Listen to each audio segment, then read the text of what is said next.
Buenas tardes. Hoy nos compete ver la clase de la unidad 1 de Derecho Romano. Como ustedes bien saben, mi nombre es Gretel Saranda Chacón Sánchez, soy su asesora dentro de esta materia y observaremos que el derecho romano pues, es una de las bases fundamentales dentro del derecho actual. Así también, dentro de la unidad 1, que es la que nos compete,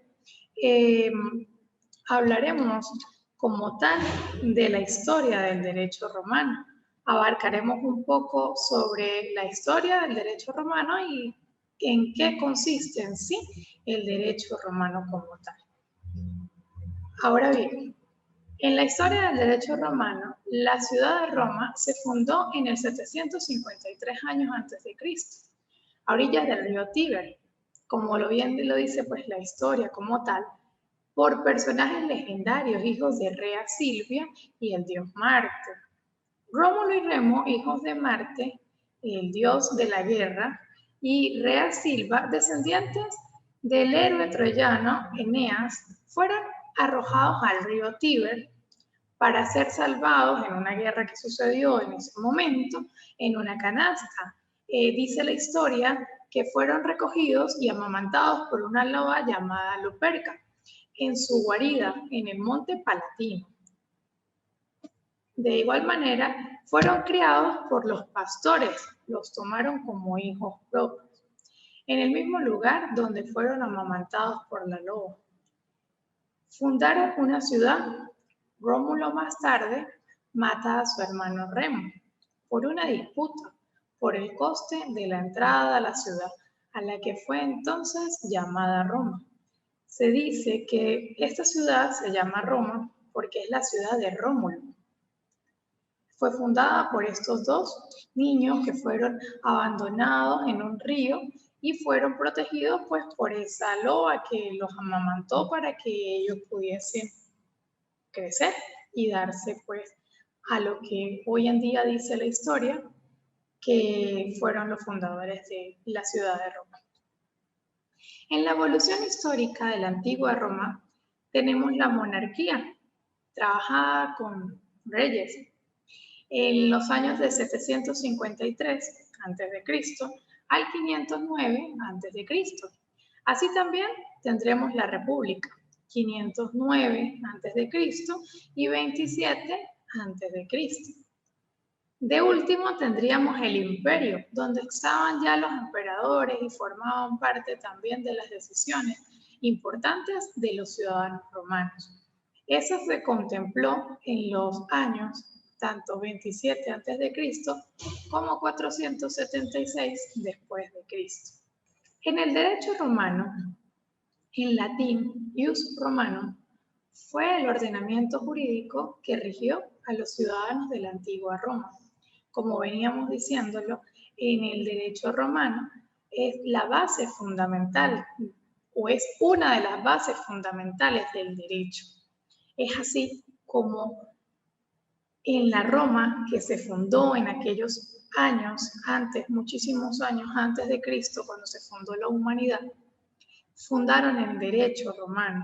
Este derecho es por su gran complejidad una aplicabilidad práctica, calidad técnica, pero aún hoy en día es la base del derecho continental y de los códigos civiles contemporáneos y se estudia en las facultades del derecho de la mayoría de países que emplean el derecho continental. Su importancia histórica e influencia en la ciencia del derecho se extiende también a los países del Common Law, se manifiesta en la pervivencia de las numerosas instituciones jurídicas latinas en la actualidad, como la hipoteca, la teoría del contrato, en la gran cantidad de expresiones jurídicas latinas. Podríamos también hablar cuando hablan de la persona. La persona como tal es vista como persona, pero en Roma existían los esclavos y no veían a la persona, al esclavo como persona, pero usted hace una similitud dentro de un esclavo y una persona libre, son personas. Para nosotros ahorita actualmente en nuestro derecho todos tienen los mismos derechos. pero para ese momento no existían los mismos derechos. Eso lo veremos más adelante en las clases futuras o en las próximas clases que espero que se reincorporen y se incorporen a unas clases sincrónicas. Los principios dogmáticos y fundamentales. Cuando se habla del derecho, esta palabra tiene dos acepciones, derecho objetivo y el derecho subjetivo. Cuando hablamos del derecho objetivo, decimos que es el conjunto de normas jurídicas por las que se rige una sociedad, que se puede imponer a un sujeto por la fuerza, por su carácter, por la obligatoriedad. Es lo que le da el imperio de la ley, la fuerza, o sea, se impone ante la sociedad para regir, para que no sean como unos animalitos que caminan, sino que funcionen como unos seres humanos que cumplen normas y se rigen por un sistema jurídico para que se estructure.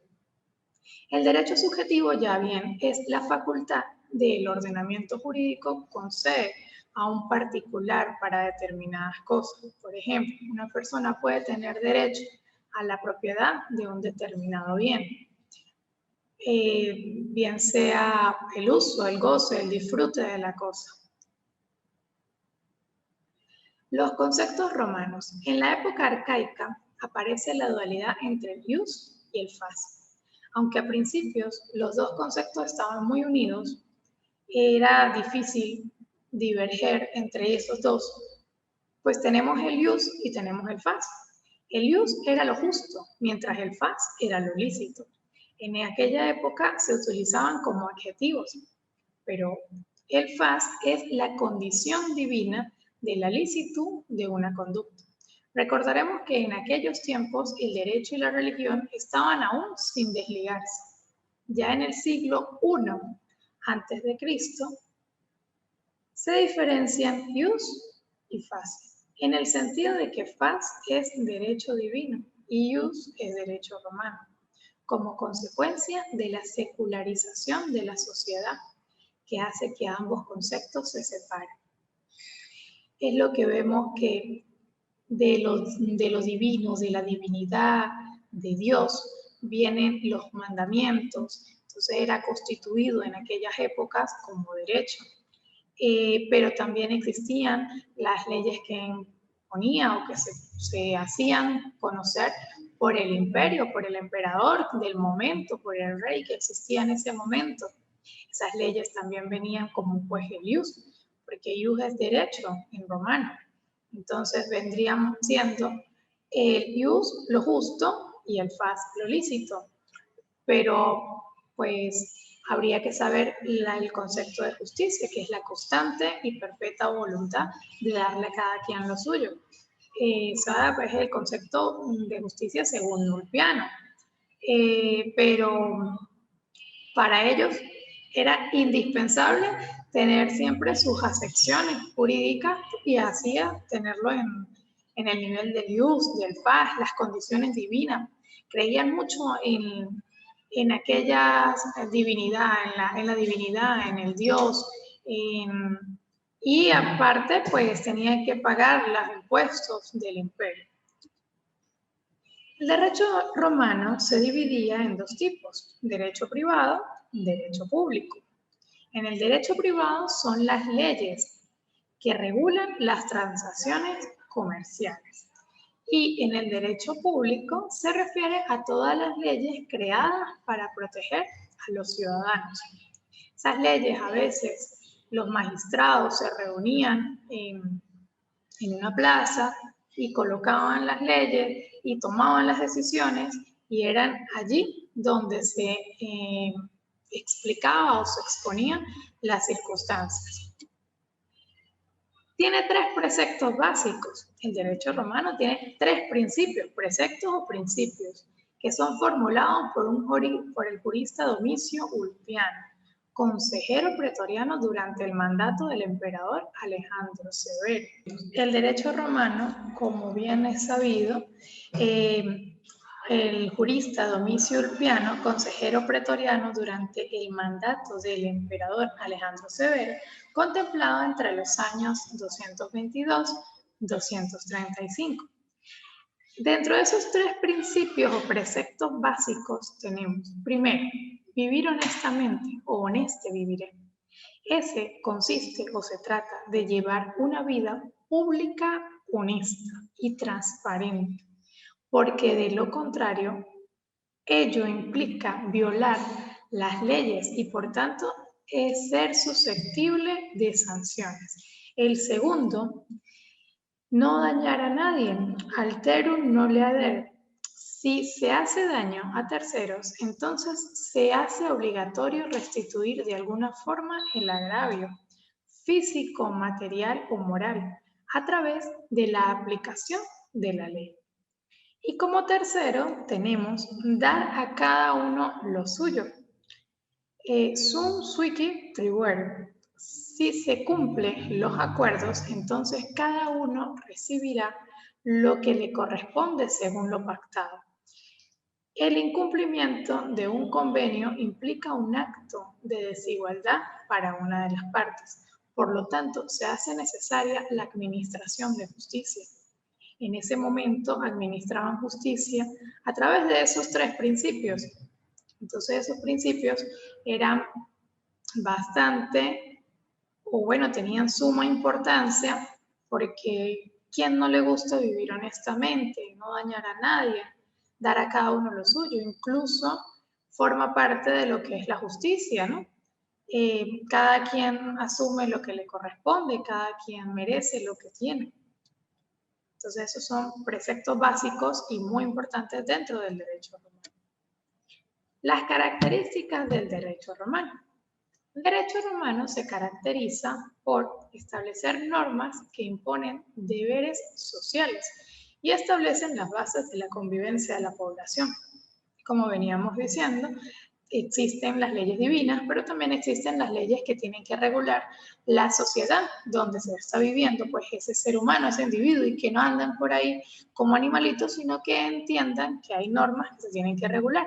Ejemplos muy claros, cuando se tiene un hijo y la mamá le dice: en esta casa se llega hasta las 9 de la noche, no puedes, tienes que lavar la loza, los platos, bañarte, esas cosas son normas para que ese niño o niña se desarrolle dentro de la sociedad y así va aprendiendo los patrones de conducta.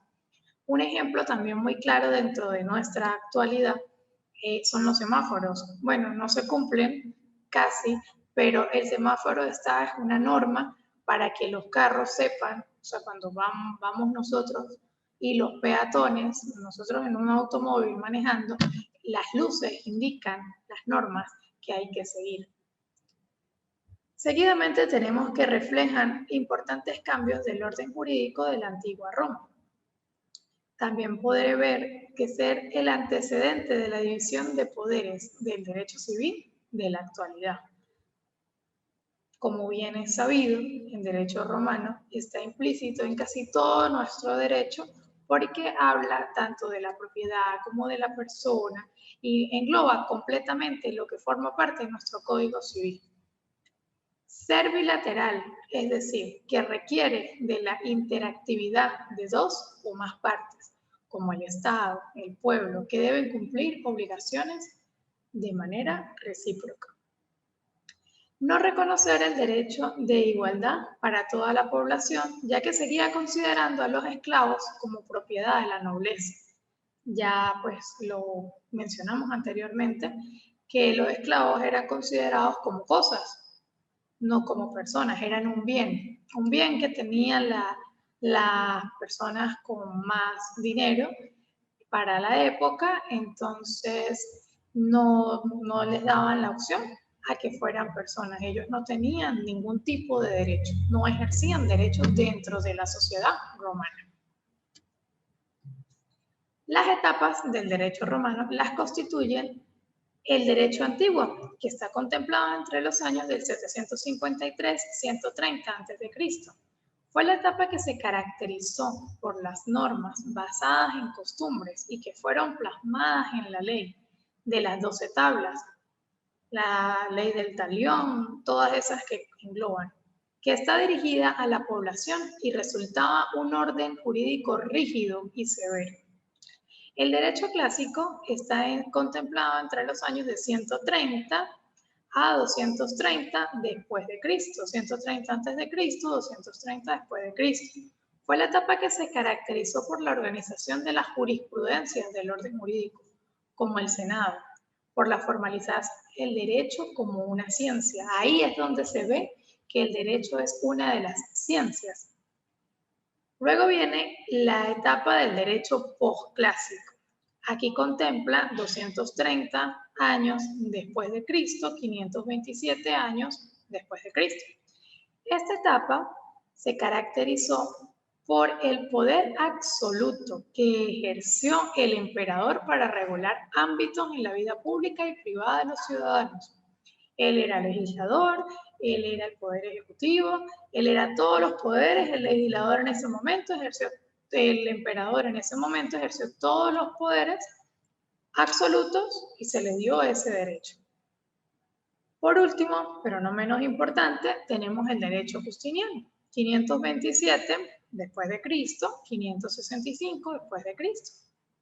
Fue la etapa caracterizada por una reforma legislativa que permitió recopilar las normas y leyes vigentes de manera formal y codificada en un solo texto. O sea, compendió todas las leyes y realizó como un código para que estuviesen todas complicadas, o sea, todas ahí juntas. Bueno, muchas gracias. Nos veremos en la próxima oportunidad.